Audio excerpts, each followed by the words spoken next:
Bismillah. Assalamualaikum warahmatullahi wabarakatuh. Bismillahirrahmanirrahim.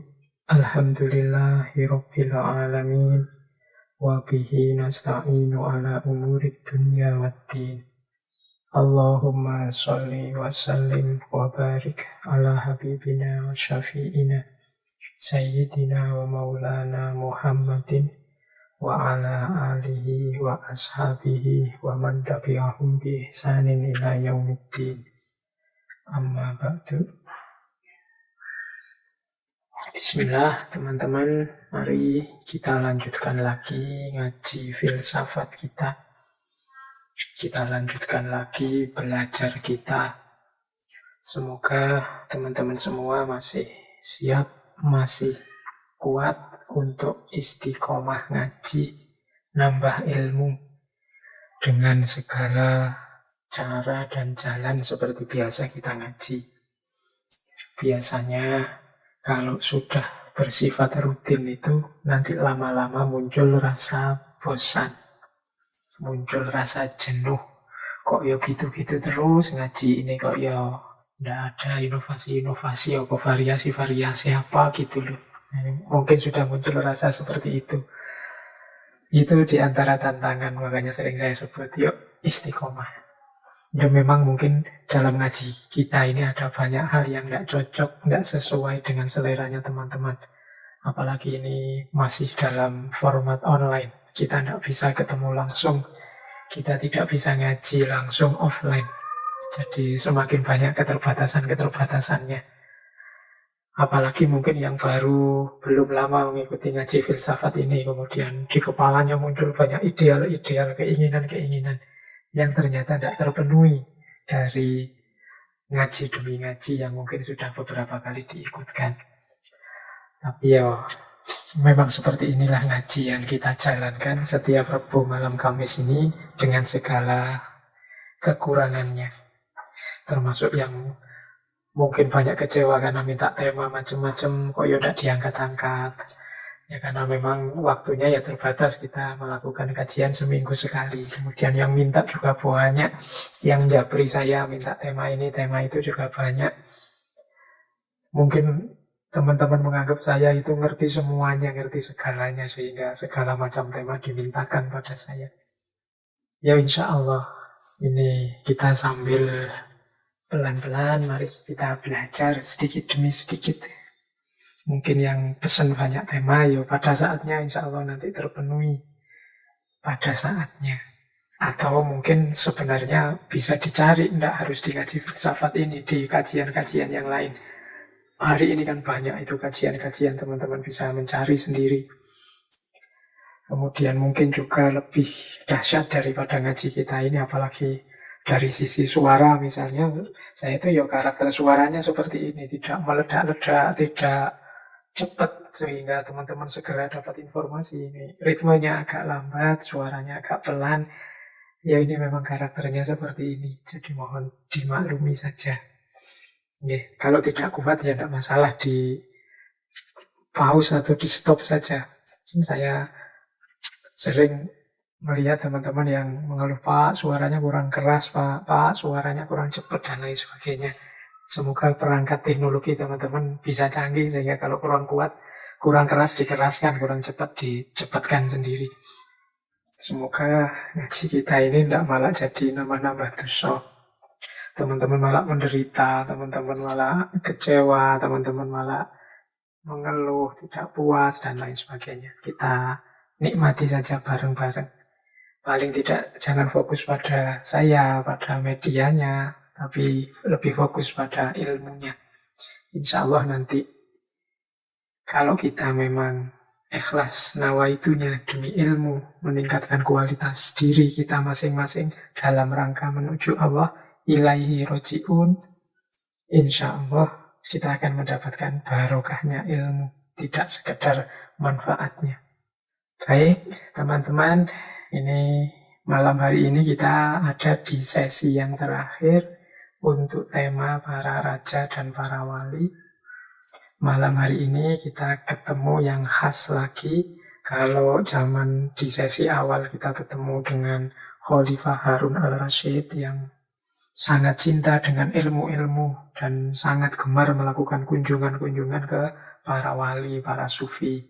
Kemudian kita ketemu Sultan Muhammad Al-Fatih yang dituntun langsung oleh guru-guru sufi dalam menjalankan pemerintahannya. Kemudian minggu lalu kita ketemu Syekh Ibrahim bin Adham, yang beliau ini raja tapi kemudian meninggalkan tahtanya dan menjadi wali. Malam hari ini kita tipe yang terakhir dari tema raja dan wali, yaitu yang sekaligus raja dan sekaligus wali. Jadi beliau ini yo pandito, yo ratu secara sekaligus. Nah, kebetulan tokoh luar biasa kita malam hari ini adalah Khazanah Nusantara juga, yaitu Sunan Gunung Jati. Insya Allah nama Sunan Gunung Jati ini teman-teman mestinya sudah sangat hafal, sangat paham.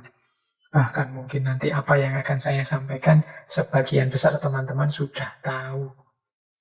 Jadi saya pamit ini menyampaikan beberapa hal. Kalau ada yang keliru, ada yang meleset, ada yang nggak cocok, monggo memberi feedback, saya diingatkan, sehingga kita bisa bareng-bareng belajar.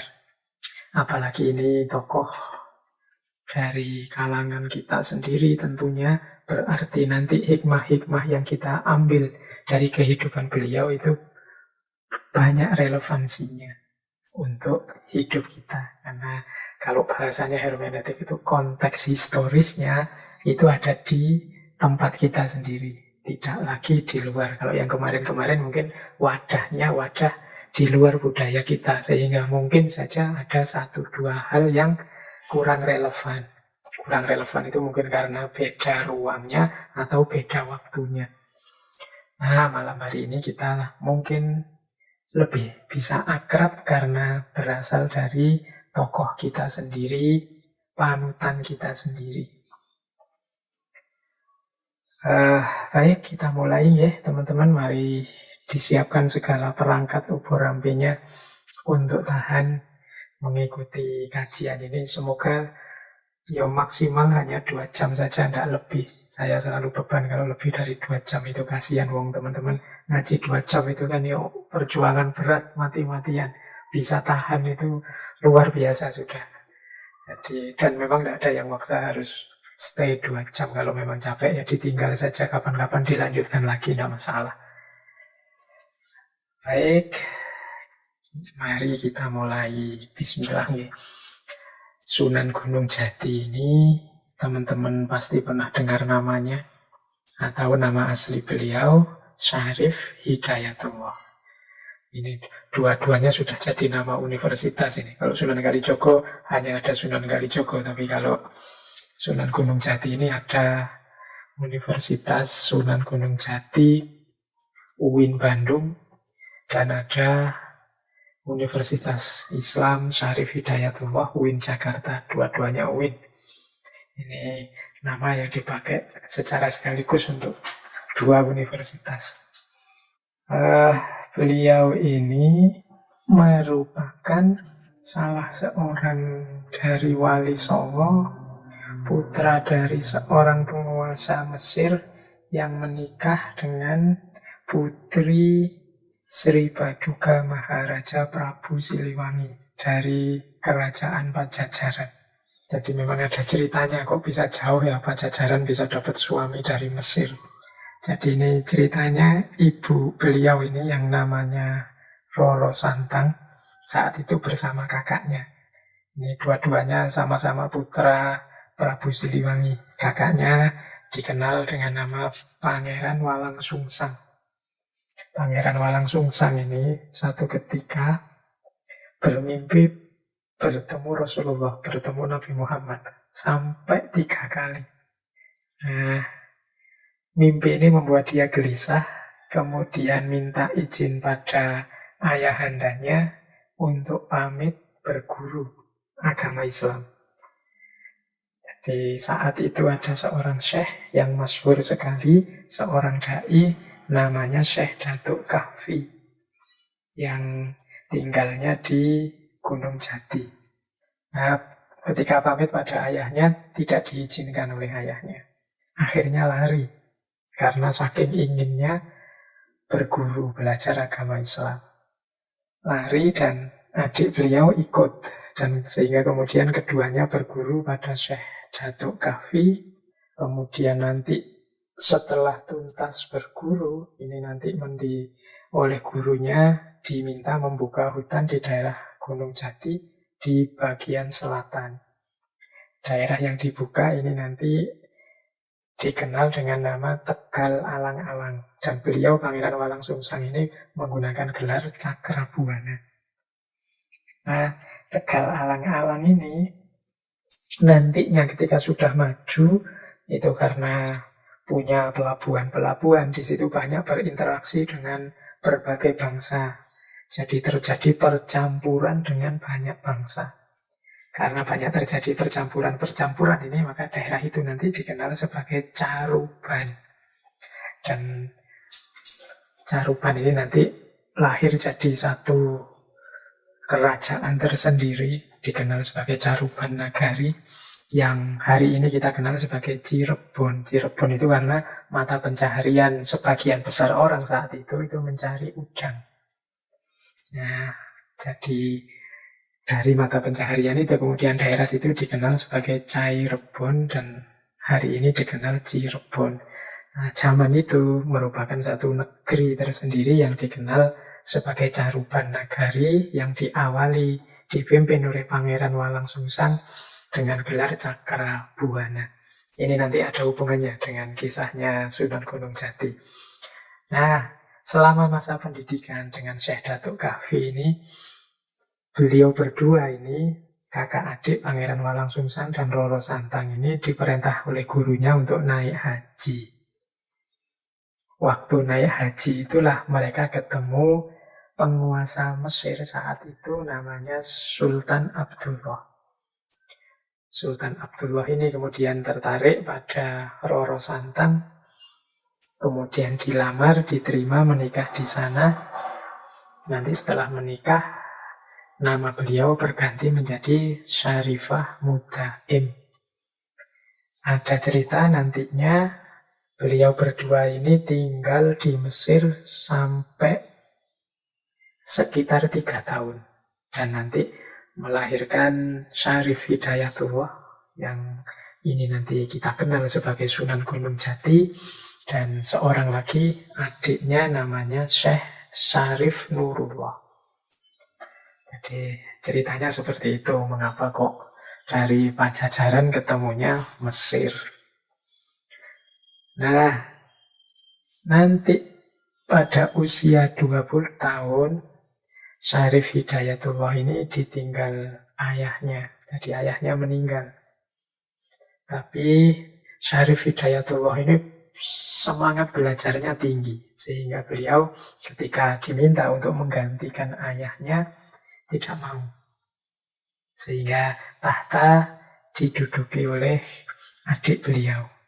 Dan nanti beliau lebih memilih mengembara, mencari ilmu, termasuk nanti pada akhirnya kembali ke wilayah Sunda, ke tempat paman beliau, Cakrabuana. Bahkan nanti beliau diambil menantu oleh pamannya ini dan mendapatkan tahta Caruban Nagari, atau orang menyebut juga kadang Caruban Larang. Dan beliau nantinya mendapat gelar Susuhunan, atau orang yang dijunjung tinggi.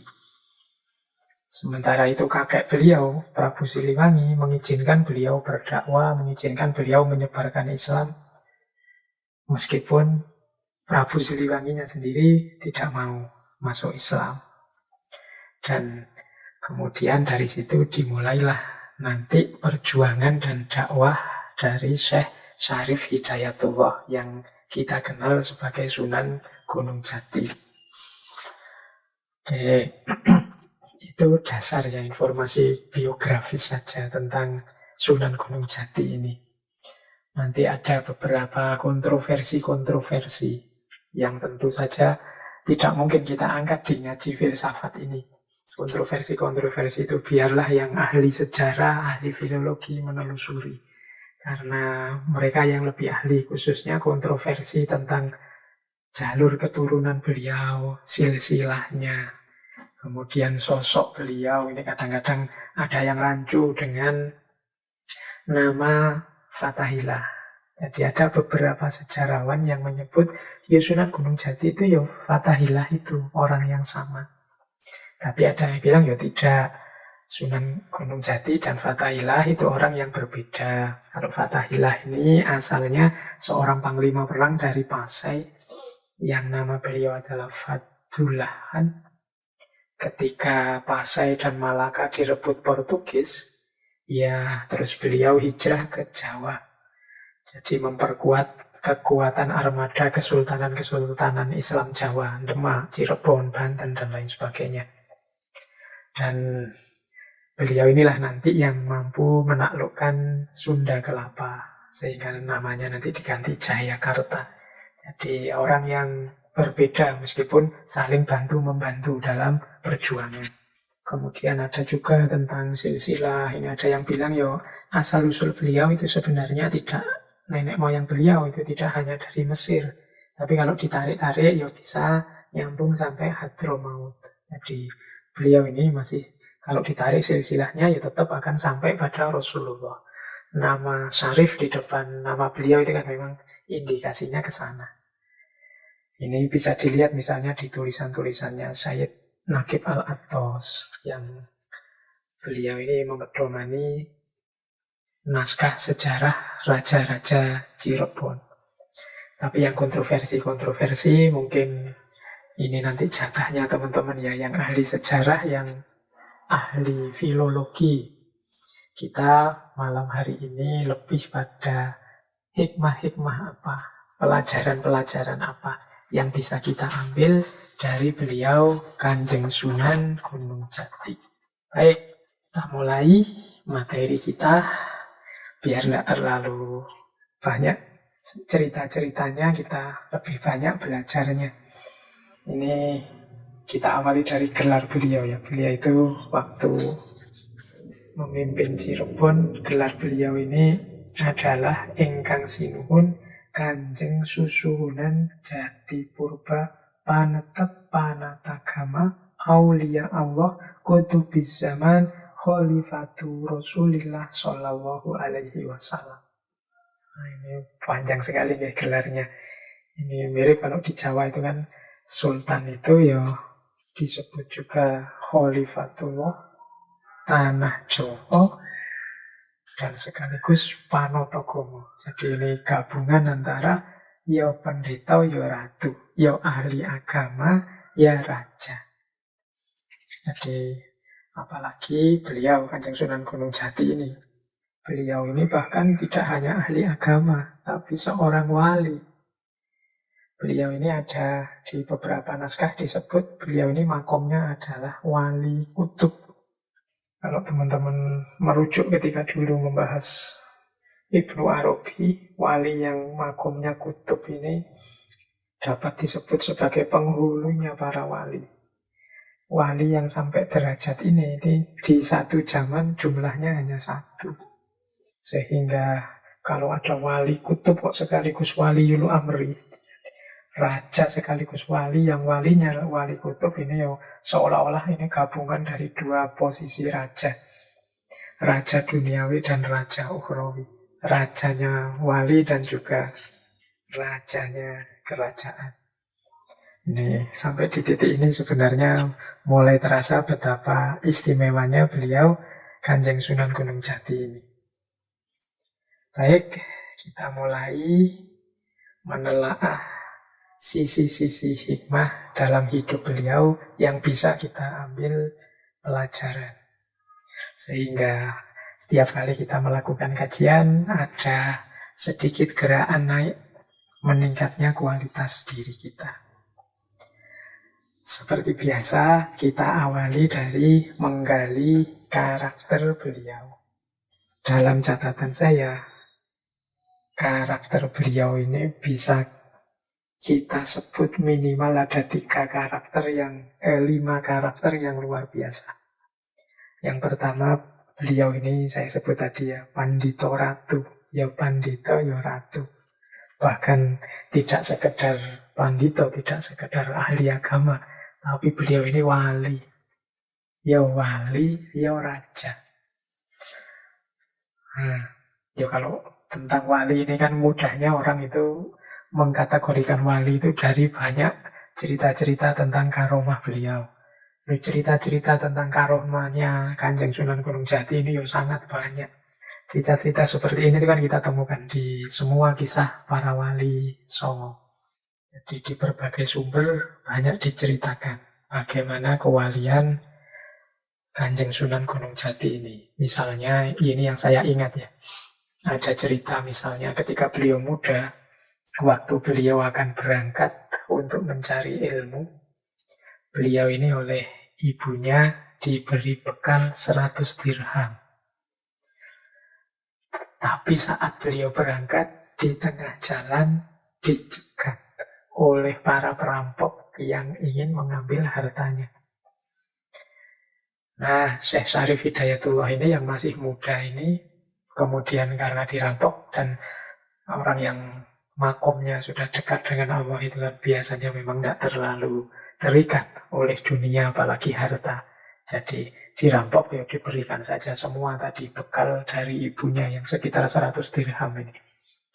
Nah, para perampok ini kaget, ini profilnya kelihatan biasa-biasa bawa uang banyak. Perampoknya malah tidak puas, ingin nyari lagi, mesti kamu bawa uang lagi lebih dari ini. Karena dipaksa terus, akhirnya Syekh Syarif Hidayatullah itu sambil tersenyum malah nuding ke sebuah pohon yang dekat dengan tempat beliau berdiri. Ya sudah, kalau kalian tidak puas dengan yang saya beri itu, tuh lihat ada pohon yang seutuhnya terbuat dari emas.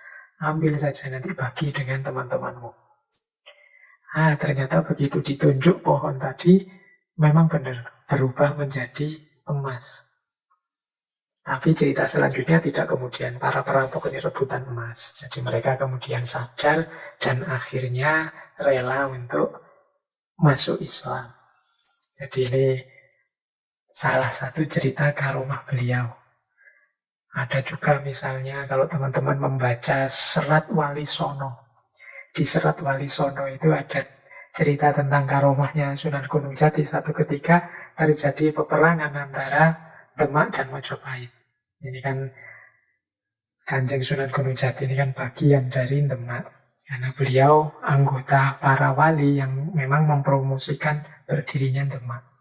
Ketika terjadi perang antara Demak dan Mojopahit, ini di Serat Wali Sono ya, cerita ini bisa dicek. Nah, satu ketika Syekh Syarif Hidayatullah ini mengeluarkan surbannya dan dikibaskan. Nah, dari kibasan surban beliau ini muncul banyak sekali tikus-tikus yang jumlahnya banyak. Jadi ini mengacaukan konsentrasi pasukan Mojopahit. Ya kalau kita itu kan, kalau ketemu tikus itu kan setengah-setengah jijik gimana itu kan. Sejago apa kita itu kalau ada tikus ya agak meloncat-loncat itu kan. Nah, itu yang dilakukan. Ini ada cerita seperti itu. Dan banyak lagi cerita-ceritanya ya. Mungkin teman-teman bilang, Pak yang gitu-gitu kok rasanya tidak rasional ya, tidak masuk akal ya. Ya pasti saja tidak masuk akal karena definisinya mukjizat karomah itu sesuatu yang khorikul adah. Tidak sesuai, tidak selaras dengan biasanya. Kalau biasa-biasa saja ya orang tidak akan tersentuh hatinya, tertarik. Wong ini dalam konteks dakwah sehingga Allah memberi keistimewaan untuk menarik orang. Ya pasti saja jadi luar biasa dan tidak masuk akal dalam konteks zaman itu.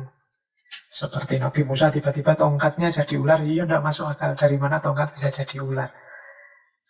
Tapi kalau Allah menghendaki sebagai mukjizat pada seorang Nabi, ya pasti saja nggak masuk akal. Dan harus tidak biasa-biasa saja. Kalau biasa-biasa saja kita paham ya, namanya bukan mukjizat, bukan karomah. Dan kadang-kadang ada yang kritik itu, ada ulama yang bisa jalan di atas air, yang bisa sholat di atas pohon dan lain sebagainya. Itu kan cerita-cerita seperti ini sering kita dengar. Kemudian banyak yang kemudian nyinyir bahwa tidak mungkin, itu tidak masuk akal itu dan lain sebagainya. Ya memang konteksnya mungkin bukan konteks pemahaman biasa, tapi ini konteksnya karomah, keistimewaan yang diberikan oleh Allah kepadanya. Biasanya untuk tujuan tertentu, untuk target tertentu, misalnya menyentuh hati orang, membuat orang terbuka dan menerima hidayah dan lain sebagainya. Jadi cara memahaminya seperti itu. Ya kalau biasa-biasa saja, ya bukan mukjizat, bukan karomah namanya. Baik, jadi yang pertama beliau ini ya pandita, ya ratu. Segala keistimewaan seorang wali beliau miliki dan segala kehebatan seorang raja juga beliau miliki. Beliau juga menaklukkan hampir seluruh Jawa Barat pada saat itu dan sedikit wilayah Jawa Tengah. Jadi ini karakter pertama. Ini kalau dibaca lah. Terus apa Pak yang kita ambil hikmah dari Pandito dan Ratu ini? Marilah kita juga jadi Pandito Ratu di level kita masing-masing. Jadi Pandito itu berarti urusan spiritualitasnya tuntas. Ratu itu berarti urusan duniawinya tuntas. Kita juga begitu. Hidup ini mari kita tuntaskan amanah tanggung jawab kita, baik di level spiritual maupun di level material. Jadi biar amanah yang diberikan oleh Allah, baik kita sebagai hambanya maupun sebagai khalifahnya, bisa tuntas kita jalankan. Jadi sebenarnya tanggung jawab hidup kita ini ya jadi pandita, ya jadi ratu. Paling tidak untuk diri kita sendiri. Jadi pandita itu berarti bagaimana kita membereskan tugas kita sebagai Abdullah, hamba Allah, muamalah ma'al khaliq. Sementara ratu itu bagaimana kita menuntaskan tanggung jawab kita sebagai khalifatullah, muamalah ma'al makhluk. Dan kalau dalam konteks Kanjeng Sunan Gunung Jati ini berarti sudah puncak kepanditoannya dan puncak keratuannya. Karena beliau ya raja, ya wali. Kemudian selanjutnya beliau ini juga seorang alim sekaligus arif. Alim itu berarti kaya ilmu, arif itu berarti kaya kebijaksanaan. Ini dua-duanya beliau miliki, nanti kita lihat ya siapa saja dan kepada siapa saja beliau berguru. Sehingga dari situ bisa kita bayangkan betapa memang luas wawasan beliau. Baik untuk urusan duniawi maupun untuk urusan ukhrawi. Jadi puncak kemampuan spiritual itu tampak dalam kearifan. Dan puncak kapasitas intelektual keilmuan itu tampak dalam kealiman. Jadi orang alim dan orang arif. Jadi ini dua-duanya karakter beliau. Kemudian beliau ini juga sosok yang cerdas dan cerdik. Ini kata-katanya dekat, tapi ada makna yang berbeda. Cerdas itu berarti kapasitas. Kalau cerdik, ini cara mengelolanya. Ada orang cerdas tapi malas, sehingga karena tidak terlalu digunakan, kecerdasannya tidak kelihatan. Nah, itu namanya cerdas tapi tidak cerdik. Ada orang cerdik, tapi kok malah menyusahkan saja, Pak? Apa itu berarti orang cerdiknya tidak cerdas? Tidak sih, orang cerdik itu pasti cerdas. Tapi mungkin dia tidak arif. Jadi cerdas, cerdik itu nanti nyambung sama alim dan arif.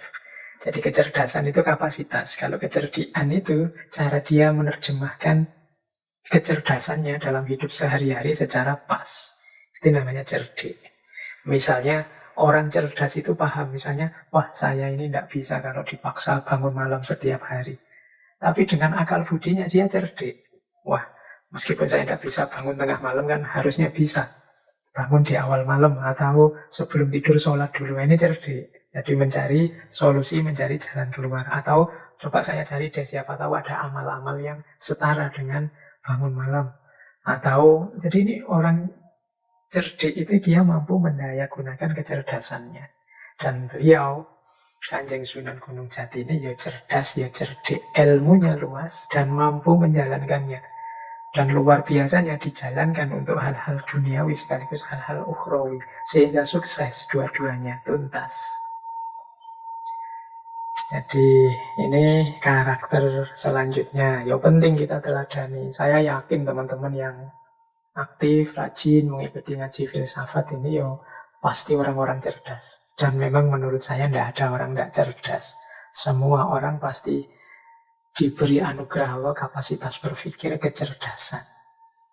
Yang membedakan hanya ada yang males, ada yang tidak. Ada yang mandek, ada yang tidak. Mandek itu berarti merasa, wah saya sudah pinter pak, sudah selesai, sudah ngerti segalanya. Wah, itu mandek. Kalau mandek ya cerdasnya hilang, berarti tidak operatif lagi, tidak cerdik lagi. Jadi harus cerdas dan harus cerdik. Memahami, mampu memahami dan menjalankan apa yang dipahami. Ini yang sudah dijalankan dengan sangat baik oleh Kanjeng Sunan Gunung Jati. Sejak muda beliau sangat gemar untuk belajar, untuk mencari ilmu. Di guru-guru beliau itu kalau melihat beberapa naskah, khususnya naskah Mertasinga, itu setidaknya ada sekitar 7 ulama besar. Nanti kita lihat ya, 7 ulama besar ini siapa saja. Dan sebagian besar adalah para wali. Sehingga tidak heran kalau beliau terdidik secara sekaligus sebagai seorang alim dan seorang arif. Oke, kita lanjutkan dulu, nanti kita bahas lagi yang tentang guru-guru beliau. Yang keempat, beliau ini punya karakter kolaboratif.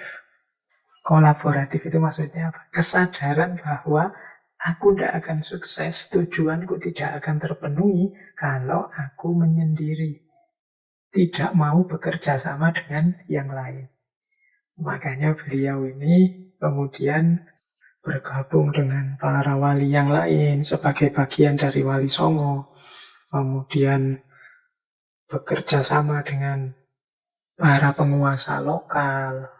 Bahkan juga terbuka bekerja sama dengan para pedagang yang lintas budaya, lintas agama, lintas ras dalam rangka memajukan perekonomian rakyat pada saat itu. Jadi, ini karakter yang keempat, kolaboratif. Nanti akan lebih jelas di titik-titik mana beliau ini terbuka untuk bekerja sama, berkolaborasi. Tentu saja kolaborasi dalam hal-hal yang baik. Jadi ini penting, kesadaran kita juga hari ini bahwa aku itu tidak mungkin sukses kalau hanya sendirian. Aku butuh yang lain. Entah dengan model apa, entah dengan kontribusi seperti apa. Tidak mungkin aku bisa sukses sendirian. Harus berkolaborasi, bekerjasama dengan yang lain. Kemudian yang kelima, di antara karakter beliau adalah toleran. Menarik ya, kita lihat tokoh-tokoh yang kita bahas bulan ini. Hampir semuanya punya karakter toleran ini. Yang hari ini kadang-kadang ada yang menertawakan aspek toleransi ini. Padahal sepanjang sejarah justru toleransi inilah yang dipakai sebagai karakter yang digunakan sebagai jalan untuk menunjukkan keutamaan, keagungan agama kita dan sekaligus membuat orang tertarik. Kalau dalam konteks Kanjeng Sunan Gunung Jati ini, banyak cerita-cerita betapa beliau ini juga terbuka dan toleran. Seperti saya bilang tadi, di Cirebon itu ada pelabuhan-pelabuhan yang di situ ketemu banyak orang. Ketemu orang dengan berbagai versi agama, ras, budaya, dan lain sebagainya. Nah, itu kalau kaku, kalau misalnya jangan kerjasama dengan orang asing, jangan kerjasama dengan yang tidak agamanya beda dan lain sebagainya, ya tidak jalan perekonomian saat itu. Dan itu menurut saya bagian dari kecerdasan juga dari Kanjeng Sunan Gunung Jati. Bahkan kalau teman-teman mau melihat kapan-kapan ya, coba datang ke Keraton Kasepuhan itu. Coba cermati di sana. Ada banyak ornamen-ornamen, pernak-pernik keraton itu yang kalau teman-teman jeli, di situ ada perpaduan sekaligus dari 3 agama. Hindu, Islam, Buddha. Juga ada budaya-budaya yang masuk, ada Jawa, ada Tiongkok, ada Eropa. Misalnya ya coba cermati positioningnya keraton, kemudian alun-alun, kemudian masjid. Nah ini kan khas Islam Nusantara saat itu. Jadi bagaimana keraton dekat dengan alun-alun, dekat masjid. Ini penciri Islamnya. Sementara tembok keratonnya itu yang bentuknya batu bata merah, kemudian bentuk gapura dan arsitekturnya itu jelas itu pengaruh arsitektur zaman Majapahit yang Hindu. Kemudian di situ ada Siti Hinggil, ada pendopo-pendopo kecil. Nah, itu kan representasi dari budaya Jawa yang masuk ke situ. Keramik-keramiknya, bahan keramik yang ada di sekeliling situ, coba cek. Itu kalau tidak Eropa, ya Tiongkok. Kemudian teman-teman boleh datang ke tamannya. Dan ada Taman Bundaran Dewandaru itu, yang ada di tengah-tengah keraton. Di situ ada unsur Hindunya, misalnya dalam wujud lembu nandu. Atau unsur Eropanya. Di situ ada meriam dari, katanya itu hadiah dari Raffles. Kemudian coba teman-teman cermati lagi di Kasepuhan itu ada kereta kencana, namanya kereta kencana Singa Barong. Itu desain kereta itu ada ciri-ciri kerukunan antara agama. Di bagian depan kereta misalnya ada 3 hewan sekaligus. Gajah, Garuda, dan naga. Itu kalau tanya ke sana, gajah itu simbol dari agama Hindu. Garuda bersayap ini konotasinya adalah buruk. Buruk itu adanya dalam Islam. Sementara yang naga ini simbol dari Buddha. Jadi ini menarik akulturasi-akulturasi yang terjadi. Paling tidak menunjukkan saat itu ya sudah terbuka. Kemudian boleh teman-teman melihat, jadi ada satu wihara di Banten. Itu namanya wihara Avalokitesvara. Ini wihara yang dibangun oleh Kanjeng Sunan Gunung Jati. Kalau menurut ceritanya bareng dengan pembangunan Masjid Agung Banten yang lama. Ini sebagai simbol kerukunan antara 2 agama dan 2 budaya. Jadi ceritanya saat itu mulai masuk banyak masyarakat luar melalui pelabuhan, dan yang paling banyak adalah dari Tiongkok. Jadi di abad itu banyak ditemukan perahu-perahu Cina yang berlabuh di Banten. Tujuannya perdagangan.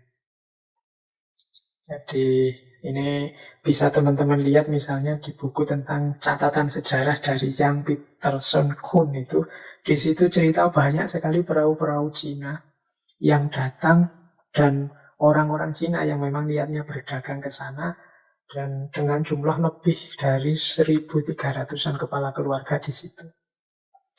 Nah, pada awalnya memang muncul resisten. Ada beberapa masyarakat yang tidak mau. Jadi menerima atau menjalin perdagangan dengan mereka ini. Sampai kemudian Kanjeng Sunan Gunung Jati turun tangan. Kemudian beliau mengkritik mereka yang eksklusif, mereka yang tidak mau membuka diri, berinteraksi dengan yang berbeda agama ini. Nah, setelah Kanjeng Sunan Gunung Jati turun tangan, kemudian masyarakat terbuka hatinya, akhirnya mau bersama-sama membangun Banten dan Cirebon, meskipun berbeda-beda suku, beda agama. Nah, sebagai simbol kerukunan itu kemudian dibangun Masjid Agung dan Wihara Avalokitesvara. Boleh teman-teman kalau ada waktu main-main ke sana melihat. Baik, jadi itu karakter toleran. Semoga karakter semacam ini masih hidup di tengah-tengah kita. Karena saya lihat ada beberapa penelitian terbaru itu yang kesimpulannya bahwa Indonesia ini sedang growing intolerance. Jadi sedang mulai tumbuh karakter tidak tolerannya, karakter egoisnya. Jadi tidak bisa menerima yang lain, ingin hidup sendiri saja. Nah, ya semoga tidak ya. Tapi kalau mulai ada indikasi ke sana, mari cepat-cepat kita obati. Karena ini akan jadi penyakit dalam hidup bersama di tengah masyarakat yang majemuk seperti Indonesia ini. Jadi berarti tadi ada paling tidak 5 karakter utama nih dari Kanjeng Sunan Gunung Jati. Yang pertama Pandito Ratu, yang menyimbolkan bagaimana kita harus hidup baik sebagai Abdullah maupun Khalifatullah. Kemudian kealiman dan kearifan, ini simbol bagi luasnya wawasan, baik wawasan-wawasan duniawi maupun ukhrawi. Kemudian cerdas dan cerdik, ini menunjukkan bagaimana pikiran-pikiran, jalan berpikir rasional itu sifatnya praktis, tidak sekedar pinter, tapi untuk dirinya sendiri, atau pinter hanya sifatnya a priori saja, tapi cerdik, dengan kecerdasannya bisa mengatasi masalah. Kemudian terbuka untuk bekerja sama, untuk kepentingan bersama, dan sekaligus toleran. Baik, kita lanjutkan. Oh iya, tadi kepotong ya penjelasan tentang guru-guru beliau. Jadi beliau ini saat mengembara, mencari banyak guru, setidaknya beliau mendatangi sekitar 7 orang guru. Meskipun ada di antara guru-guru itu yang menolak. Menolak bukan karena tidak mau punya murid Syarif Hidayatullah, tapi merasa bahwa Syekh Syarif Hidayatullah ini ilmunya sudah lebih tinggi. Jadi terbalik, jangan sampean yang berguru ke saya lah yang berguru ke sampean. Nah, itu. Jadi ada cerita seperti itu. Nah, guru yang disebut-sebut di naskah Mertasinga itu yang pertama adalah Syekh Najmuddin Kubro yang tinggal di Mekah. Dari Syekh Najmuddin Kubro ini beliau mendapatkan ijazah Thorikoh, Naksabandiyah, dan Sattariyah. Setelah itu belajar pada Syekh Muhammad At-To'ilah di Sazila, Afrika Utara, yang dari sini mendapatkan Thorikoh Saziliyah. Jadi ini ada yang mengomentari yang dimaksud Syekh Muhammad At-To'ilah itu bukan Syekh At-To'ilah As-Sakandari yang menurut Al-Hikam, karena dari tahunnya jauh. Itu mungkin salah seorang ulama dari Thorikoh Saziliyah yang lain. Jadi dari beliau ini Syekh Syarif Hidayatullah mendapatkan Thorikoh Saziliyah. Setelah itu oleh Syekh Muhammad At-To'ilah diperintahkan berangkat ke Pasai, Samudra Pasai. Di sana berguru kepada Syekh Maulana Ishaq, atau dikenal Syekh Datuk Siddiq. Ini ayahandanya Sunan Giri. Lama nanti belajar dengan Syekh Ishaq dan mendapat Thorikoh Anfusiyah. Setelah itu oleh Syekh Ishaq diminta untuk belajar pada Syekh Bentong yang ada di Karawang. Ini tadi yang saya bilang, beliau tidak bersedia karena merasa ilmunya Syekh Syarif Hidayatullah lebih tinggi. Termasuk juga waktu menemui namanya Syekh Haji Jubah. Ini juga menolak untuk mengajar karena sampai lebih tinggi ilmunya, sudah lengkap thorikotnya. Kemudian akhirnya beliau berguru pada Syekh Bahrul. Ada yang bilang Syekh Bahrul ini tinggalnya di daerah Kudus. Dikenal sebagai Syekh Bahrul. Bahr itu artinya laut. Ada yang bilang kediamannya Syekh Bahrul ini mengapung di atas laut atau di atas air mungkin. Mungkin semacam rumah yang ada di atas perahu atau apa. Nah, terakhir beliau nanti lama menjadi murid Sunan Ampel. Ini dari Sunan Ampel mendapat banyak wawasan baik tentang pemerintahan maupun tentang agama. Dari Sunan Ampel inilah nanti beliau diminta untuk berdakwah di tataran Sunda. Jadi berdakwah di Tatar Sunda dan nanti beliau tinggal awalnya di daerah Gunung Sembung. Oke, baik, kita lanjutkan. Yang tentang cerita-cerita mungkin kita skip dulu ya. Nah, fokusnya memang kita hari ini mencari hikmah-hikmah. Nah, kemudian untuk aspek keahlian. Beliau ini dikenal, kalau bahasa hari ini multi talent. Punya banyak sekali keahlian. Beliau ini yo ahli pendidikan, yo ahli bahasa, ahli pengobatan, ahli manajemen tata kelola kerajaan dan lain sebagainya. Bahkan juga ahli militer. Ini keahlian yang nyata ya, yang urusan materi, urusan fisik. Belum kita sebut yang keahlian agama, mungkin jauh lebih banyak lagi. Tapi paling tidak ini menunjukkan bagaimana ketekunan belajar, keseriusan belajar seorang Syekh Syarif Hidayatullah sehingga menguasai banyak sekali keahlian. Ya kalau tentang pendidikan tidak diragukan lagi, beliau ini seorang dai yang mengajak orang untuk masuk Islam. Pasti beliau pintar dalam hal mengajar. Bahkan beliau ini saat zaman itu ada namanya pengajian setiap malam Jumat Kliwon, namanya pengajian Seba Kliwon, yang kelihatannya sampai hari ini mungkin masih ada ya. Nah, ini salah satu contoh bagaimana beliau juga piawai dalam hal mengajar. Bahkan beliau ini juga dikenal aktif, kalau bahasa Jawanya njajah deso milangkori.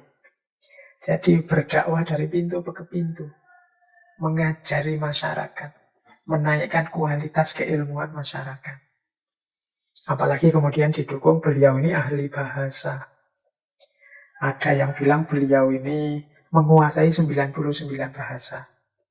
Cuma ini membuktikannya sulit, pokoknya kita yakin beliau ini banyak sekali menguasai khazanah bahasa-bahasa. Buktinya apa? Beliau mampu mengelola, berinteraksi dengan masyarakat dari mana-mana. Termasuk yang beda budaya, beda negara, beda agama yang masuk ke pelabuhan Caruban, pelabuhan Cirebon saat itu. Nah ini pasti harus didukung kemampuan berkomunikasi yang mumpuni. Kemudian beliau juga terkenal ahli kedokteran, ahli pengobatan. Ada banyak cerita tentang bagaimana beliau ini punya wawasan tentang kesehatan yang luas. Ada cerita yang terkenal sekali, satu ketika ada pasangan suami istri yang gegeran terus, berselisih paham terus. Karena perut istrinya membesar. Suaminya curiga, ini jangan-jangan hasilnya dari laki-laki yang lain. Nah, setelah menghadap pada Kanjeng Sunan Gunung Jati, setelah diperiksa oleh beliau, terus, oh enggak, ini bukan hamil, ini ada penyakitnya yang kita kenal hari ini sebagai tumor. Jadi, ini salah satu contoh bagaimana ternyata beliau juga ahli pengobatan. Ya mungkin pengobatan-pengobatan yang sifatnya sesuai zaman itu. Dan ahli manajemen.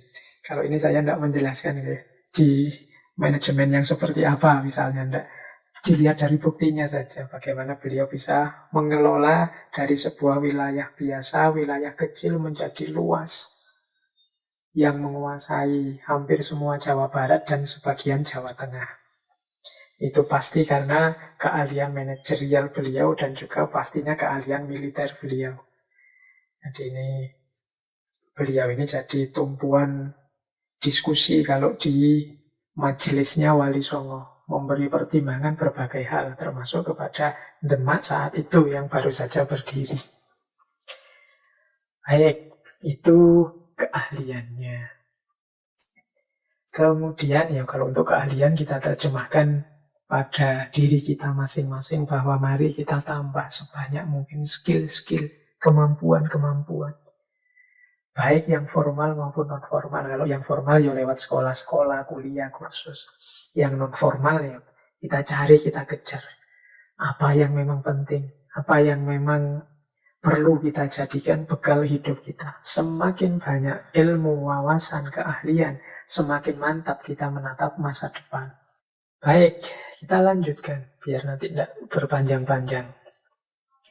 Nah, penting juga sedikit kita bahas strategi dakwah.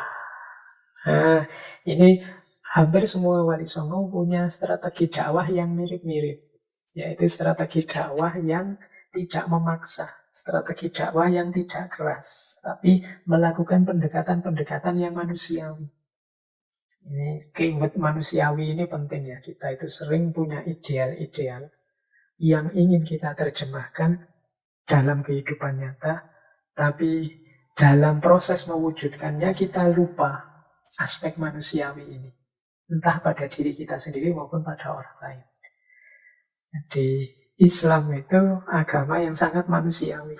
Tidak memberati diri, dijalankan semampunya sesuai kapasitas kemanusiaan kita. Ya misalnya, kan ada satu cerita, satu ketika beberapa sahabat ada yang ingin deklarasi, pokoknya saya akan sepenuhnya hidup untuk agama, membela agama. Yang satu bilang, saya akan sholat malam terus, tidak tidur-tidur. Yang satu bilang, saya akan puasa terus, tidak puasa, pokoknya demi agama. Yang satu bilang, saya tidak akan menikah, pokoknya hidupku untuk agama, aku persembahkan hidup matiku untuk agama. Nah, 3 orang sahabat ini yang punya prinsip seperti ini satu ketika terdengar oleh Rasulullah dan ditegur oleh Rasulullah. Jadi, aku ini nabi, kata Rasulullah. Tapi aku ya sholat, bangun, tapi aku juga tidur. Aku puasa, tapi aku juga buka puasa. Dan aku juga menikah. Jadi, di situ dari hadis itu kan yang kemudian terkenal sekali kalimat yang belakang, faman rohiba sunnati falaisa minni. Barang siapa yang enggan dengan tuntunan sunnahku, ya tidak masuk kelompokku. Jadi kalau ada orang memaksa-maksa diri, secara tidak manusiawi demi agama, bukan jalan itu yang dituntunkan, yang disunahkan oleh Nabi. Dan strategi dakwah para wali pun begitu, tidak memaksa, tapi mengambil strategi-strategi kemanusiaan. Sehingga ketika orang masuk ke dalam Islam itu bukan karena dia takut atau karena dia terpaksa dan lain sebagainya. Jalan apa saja itu menurut catatan saya, termasuk juga sebagaimana yang sudah dijalankan oleh Kanjeng Sunan. Yang pertama adalah lewat jalur perkawinan. Ini menarik, jalur perkawinan ini banyak dipakai oleh para wali. Teman-teman kan sering cerita wali menikah dengan putra raja siapa, putra bupati siapa, putrinya gubernur siapa saat itu. Nah, Syekh Syarif Hidayatullah ini, Kanjeng Sunan Gunung Jati ini juga begitu. Beliau kalau dalam sejarahnya menikah sampai 6 kali. Jadi tidak kurang dari 6 perempuan. Tapi sebagian besar tampak bahwa ini dalam rangka membangun relasi. Misalnya istri pertama beliau yang dikenal sebagai Nyai Babadan. Ini putrinya Ki Ageng Babadan. Ini seorang penguasa di daerah Gunung Sembung dan wilayah Babadan. Jadi beliau menikahi putri beliau dan selanjutnya kan daerah Gunung Sembung ini jadi pusat dakwah beliau. Meskipun kemudian Nyai Babadan ini meninggal sebelum sempat dikaruniai putra. Jadi jangan lupa teman-teman, ya beliau menikah 6 kali bukan berarti terus Pak nikah itu kan maksimal 4. Ya nanti ada istri yang meninggal dulu. Jadi, termasuk nanti ada salah seorang istrinya yang dari Tiongkok itu yang meninggal setelah melahirkan. Jadi ada 2 yang meninggal dulu. Jadi meskipun 6 kali menikah, ya tidak lebih dari 4 dalam satu waktu. Nah, ini perempuan-perempuan yang dinikah ini, beberapa di antaranya ya dalam rangka memperkuat jalur dakwah. Termasuk misalnya ketika beliau menikahi Nyi Kawunganten. Nyi Kawunganten ini putri penguasa Banten saat itu. Nah, yang nanti dari beliau ini lahir Pangeran Hasanuddin atau Pangeran Sebagingkin yang nanti jadi Sultan Banten selanjutnya. Jadi perkawinan bisa dipakai sebagai strategi dakwah. Nah, untuk ini ya silahkan teman-teman mencerna, merenungi, ya silahkan dibahas. Karena memang saat itu situasinya seperti itu. Terus, yang kedua, posisi dan kedudukan. Jadi Beliau memanfaatkan kedudukan beliau sebagai seorang penguasa, seorang raja untuk memudahkan jalan dakwah. Memudahkan jalan dakwah itu bukan berarti memaksa dengan kekuasaannya, enggak. Tapi dengan dia berposisi sebagai seorang raja lebih mudah untuk menyampaikan kebenaran. Jadi orang lebih percaya dengan posisi dan kedudukan kita kalau memang kita posisi dan kedudukannya tinggi. Jadi orang yang punya posisi dan punya kedudukan itu harusnya dia lebih banyak menyebarkan kebenaran, kebaikan. Karena dia di posisi yang didengarkan orang. Jadi eman-eman posisi itu kalau hanya dinikmati untuk kesenangan pribadi. Hanya untuk keuntungan sendiri. Kalau bisa ya dia adalah jalan yang kita pakai untuk menyebarkan kebenaran dan kebaikan. Di level apapun posisi dan kedudukan itu kita miliki. Kalau hanya sekedar guru misalnya, ya di level guru ini kita sebarkan kebenaran, kebaikan pada murid-murid kita. Kalau dosen ya pada mahasiswanya, kalau lurah ya pada warganya, kalau RT ya pada warganya. Jadi ini yang dilakukan oleh Kanjeng Sunan Gunung Jati. Kemudian juga melakukan kolaborasi-kolaborasi politik dan spiritual. Antara lain tadi ya lewat perkawinan-perkawinan, kolaborasi dengan Demak, dengan Wali Songo, dan lain sebagainya. Sampai nanti bisa mengalahkan Portugis, bisa menaklukkan Sunda Kelapa, menaklukkan sebagian besar wilayah Jawa Barat. Itu ya pasti karena punya relasi-relasi, punya kolaborasi-kolaborasi yang menguntungkan. Baik kolaborasi politik maupun kolaborasi spiritual. Kemudian perdagangan. Ini pasti ya. Jadi Cirebon saat itu adalah kota yang ramai dengan berbagai macam komoditas perdagangan. Banyak pedagang asing datang dari Gujarat, dari Cina, dari mana-mana datang ke pelabuhan itu. Saat itu ya pelabuhannya dikenal dengan nama Pelabuhan Muara Jati. Bahkan nanti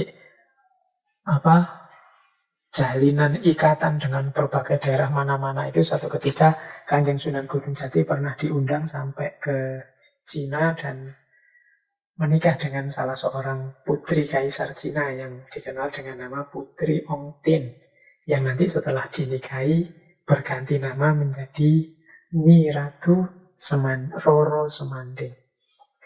Jadi ini strategi dakwah yang awalnya dilakukan lewat jalur keterbukaan perdagangan. Belum lagi yang lewat seni budaya. Wah, kalau ini sudah populer sekali bagaimana para wali itu begitu aktif berdakwah lewat jalur seni dan budaya, lewat wayang, lewat gamelan, lewat tari, dan lain sebagainya. Dan ini pun dilakukan oleh Kanjeng Sunan Gunung Jati. Termasuk bagaimana beliau merutinkan nabuh gamelan pada saat Idul Fitri dan Idul Adha, gamelan sekaten. Kemudian bagaimana masyarakat yang ingin menyaksikan kegiatan nabuh gamelan itu boleh melihat langsung, tapi ada tiketnya, ada bayarannya.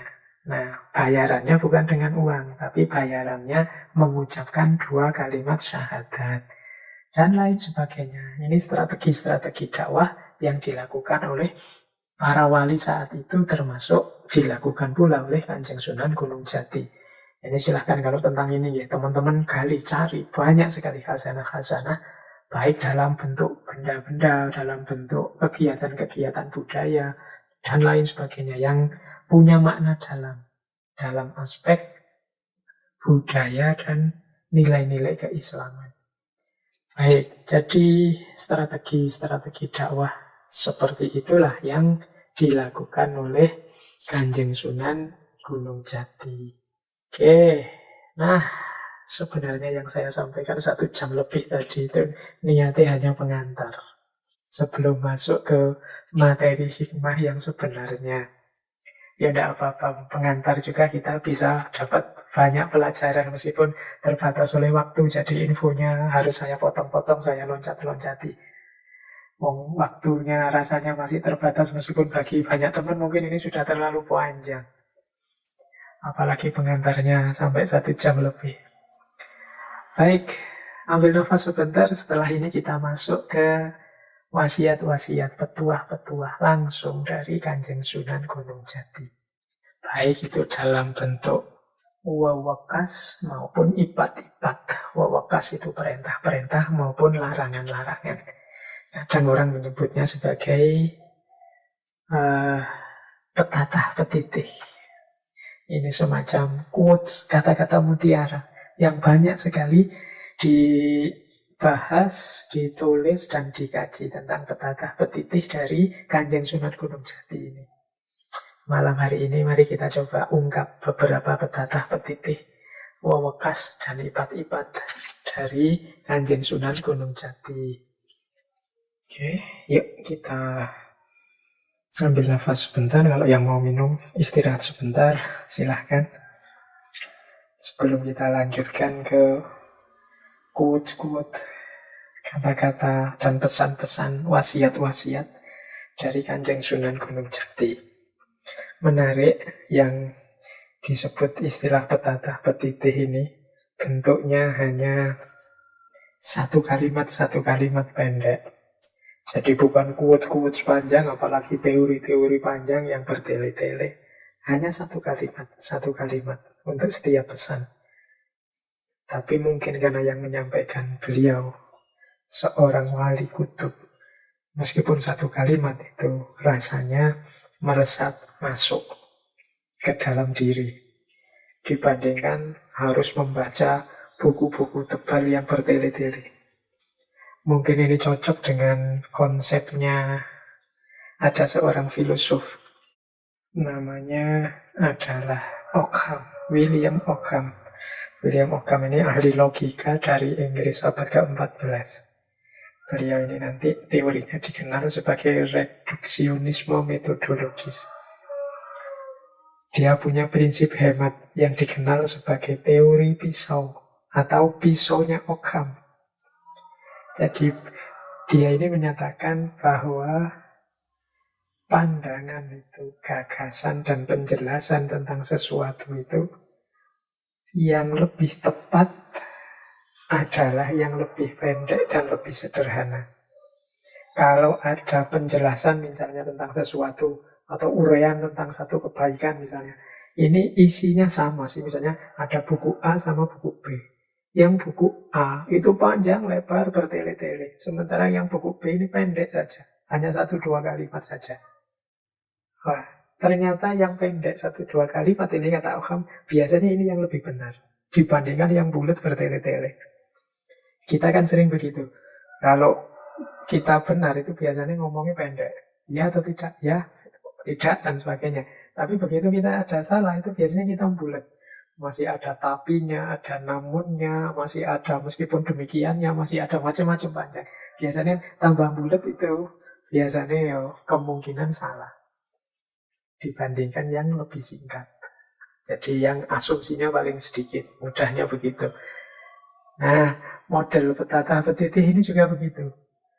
Jadi hanya singkat, hanya satu kalimat. Oke. Di antara kiai-kiai tempat saya mondok dulu, ada yang kalau beliau ini khutbah Jumat, itu pendek sekali. Biasanya hanya 1-2 kalimat terus selesai. Beda dengan yang hari ini sering saya alami, kan khutbah Jumat itu sampai setengah jam, kadang lebih. Tapi beliau ini hanya 1 kalimat, 2 kalimat. Misalnya, saudara-saudara sebagai sesama muslim, tolong jangan saling menyakiti, jangan berkata-kata yang mencederai hati teman kita, saudara kita. Sudah selesai, terus barokallahu li wa lakum. Ini kan rasanya khutbah kok pendek sekali. Tapi justru dengan pendek sekali ini orang terkesan. Sampai pulang kita masih ingat tadi itu dipesani ini loh sama Pak Yai waktu khutbah Jumat. Dibandingkan yang khutbahnya panjang bertele-tele sampai setengah jam, biasanya terus kita ngantuk. Jadi pulangnya ya tidak dapat apa-apa akhirnya. Tadi ngomong apa ya tidak jelas. Nah ini, maka menurut saya gaya petata petitih ini, gaya mewekas dan lipat-lipat yang pendek-pendek seperti ini penting. Kita kembangkan untuk kita biar tidak terlalu banyak omong. Kayak saya ini bahas sampai 2 jam lebih, ini mungkin ya agak tidak terlalu efektif juga. Ada penelitian yang menyatakan bahwa dari penyampaian materi sekitar 1 jam itu paling yang masuk hanya 10 menitnya yang membekas, tapi sisanya biasanya hilang. Ya syukur Alhamdulillah hari ini ada rekaman-rekaman, ada YouTube, jadi bisa diulang. Coba ngomong langsung yang tidak ada rekamannya, tidak ada rekodnya, itu kalau teman-teman saya tanya tadi, ustadznya bilang apa, ngomong apa, mungkin ya memang hanya sisa 10% itu.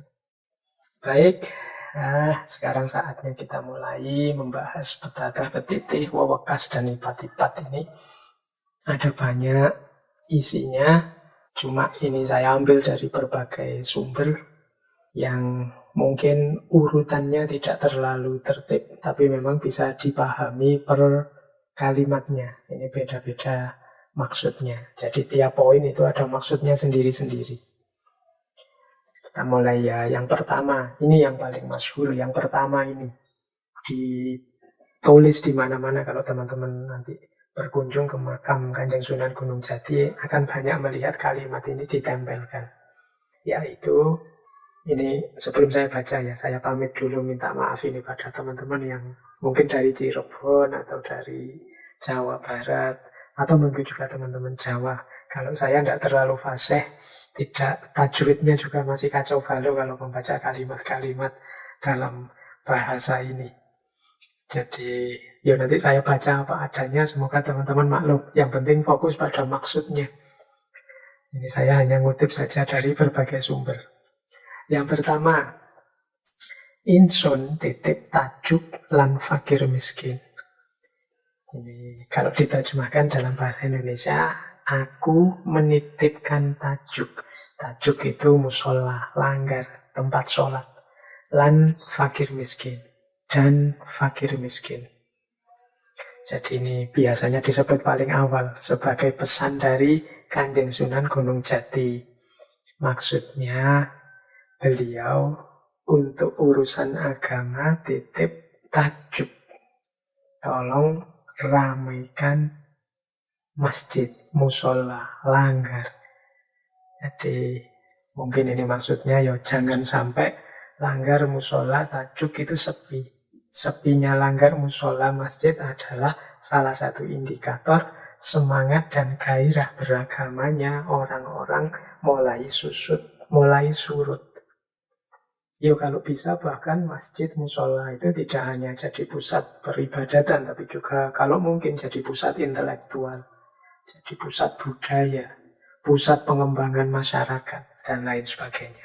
Seperti zaman Nabi itu kan, Nabi itu waktu di Madinah, masjid itu ya jadi pusat macam-macam, selalu ramai. Jadi yang pertama itu yang dititipkan. Jadi Kanjeng Sunan pesen ya tajuknya dijaga. Selama tajuk ini ramai, masih banyak aktivitas di situ, berarti menunjukkan orang masih setia, masih komitmen dengan agamanya. Kemudian juga beliau titip fakir miskin. Ini semacam clue-nya, keyword-nya. Kalau urusan ke atas hubungan dengan Allah itu tajuk. Kalau urusan sesama, ini tolong lebih perhatikan fakir miskin, para du'afa, orang-orang yang membutuhkan, orang-orang yang menderita. Mereka ini perlu perhatian lebih dari kita. Atau kalau pakai petata petitih ini mereka dititipkan oleh Kanjeng Sunan pada kita. Jadi perhatian kita kepada fakir miskin itu menunjukkan bahwa kita sedang serius menjalankan amanat Allah sebagai khalifahnya. Sementara perhatian kita kepada tajuk musola masjid adalah isyarat simbol bahwa kita ini menetapi amanat Allah sebagai hambanya. Jadi tajuk itu simbol vertikal, tempat kita menuju Allah, dekat dengan Allah. Dan fakir miskin adalah simbol horizontal, pemenuhan amanat kekhalifahan, bahwa di antara yang diamanatkan yang harus kita tuntaskan di muka bumi ini adalah fakir dan miskin. Jadi ini oleh Kanjeng Sunan digunakan dua simbol, yaitu tajuk dan fakir miskin. Kemudian selanjutnya masih dalam betatah petitih, yen sembayang kungsi pucuke panah, yen puasa den kungsi tetaling gandewa. Nah, ini kurang lebih artinya begini. Kalau sedang sholat, jadilah seperti anak panah. Kalau sedang puasa, jadilah seperti talinya gandewa. Gandewa itu maksudnya busur panah. Ini isyarat bahwa sholat itu kan kita sedang tegak berdiri menegakkan agama. Ini anak panah itu kan kuat, kokoh, dan melesat cepat. Ini kan cirinya anak panah. Kalau kita sholat seperti anak panah, tegak, kokoh, kuat. Jangan belok-belok, jangan lemes, jangan loyo, harus semangat terus, kokoh, kuat. Seperti ujungnya anak panah. Karena sholat itu kan imaduddin, tiangnya agama. Maka kita harus kokoh, tegak, berdiri. Sebagai simbol tegaknya agama. Jadi maka sholat kita harus serius.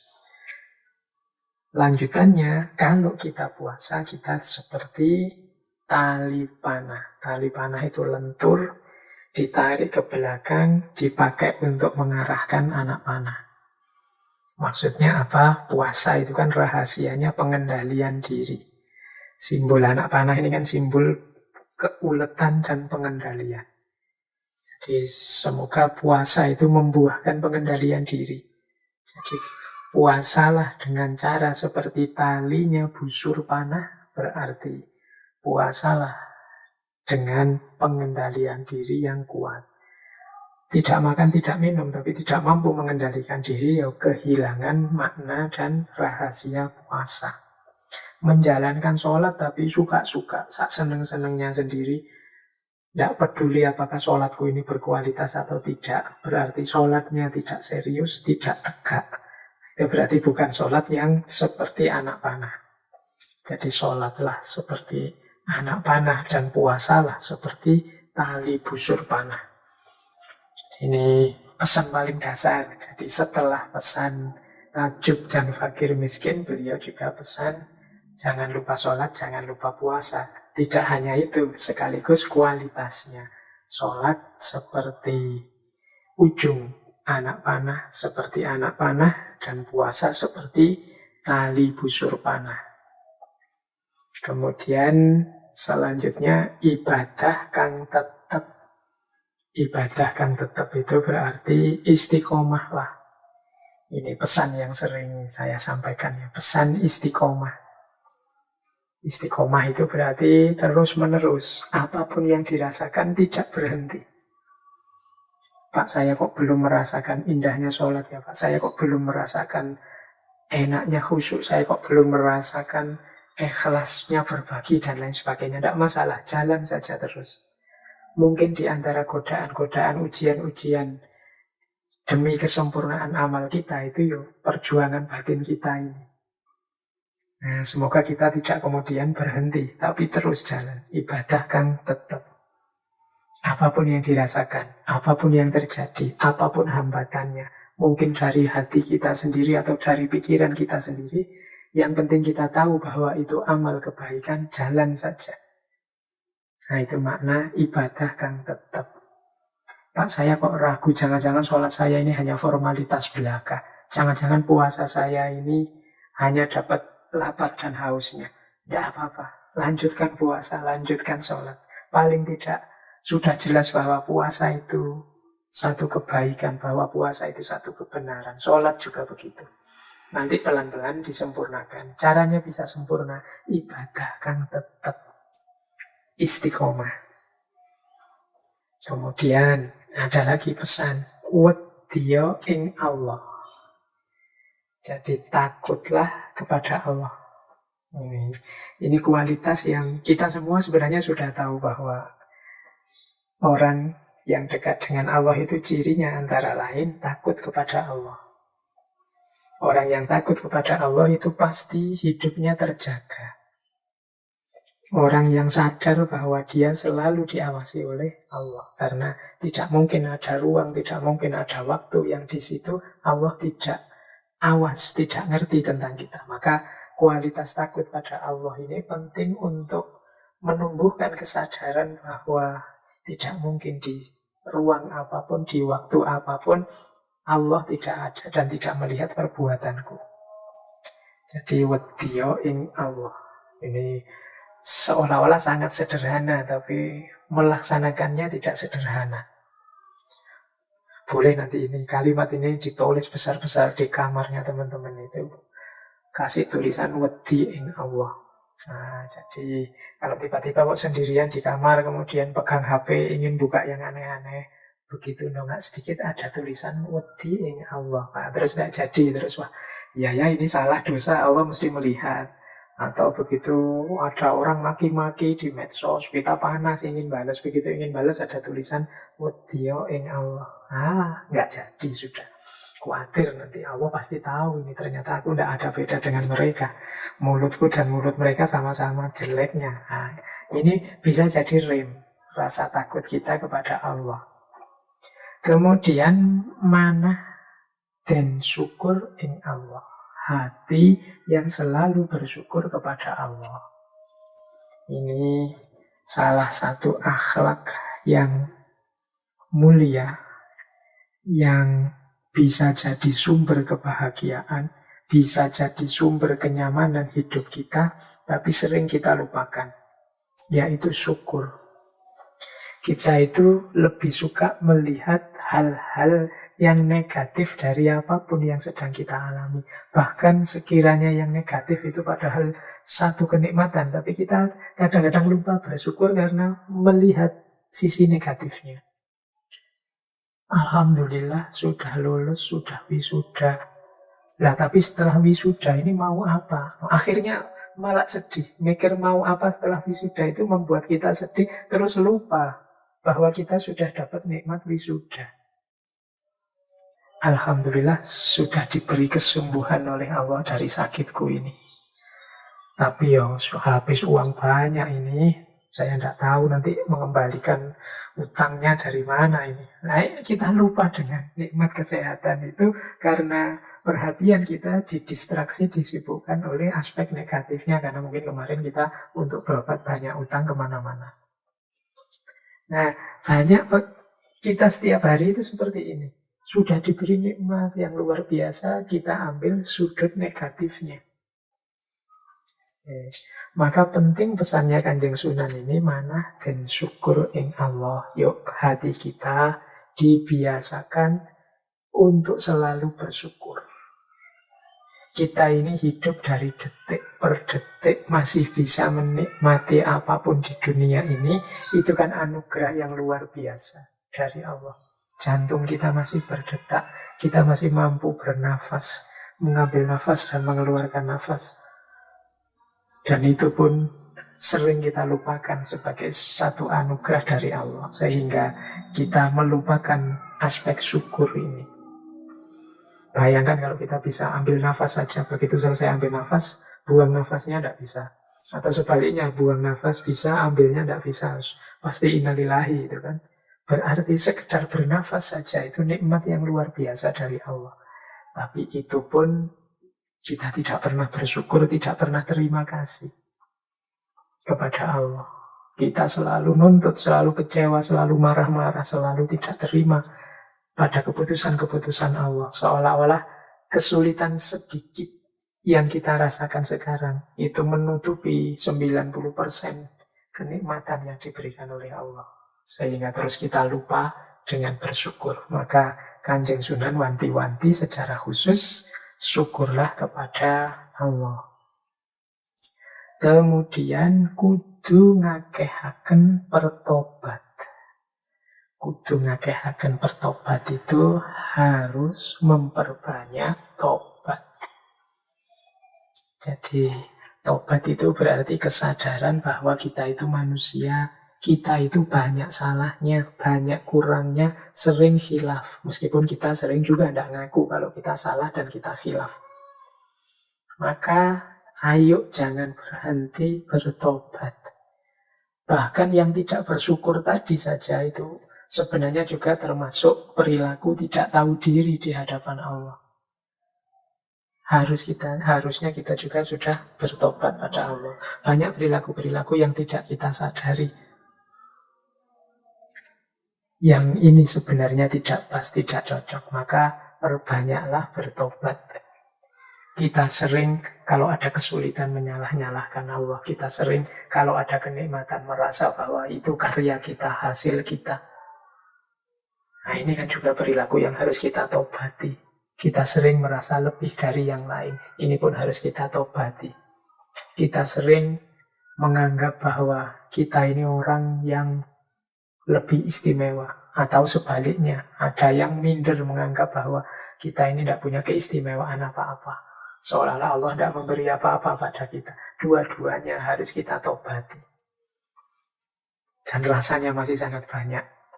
Hal-hal yang harus kita tobati. Harus kita sadari bahwa itu salah dan berjanji tidak akan mengulangi lagi. Kemudian minta maaf kepada Allah.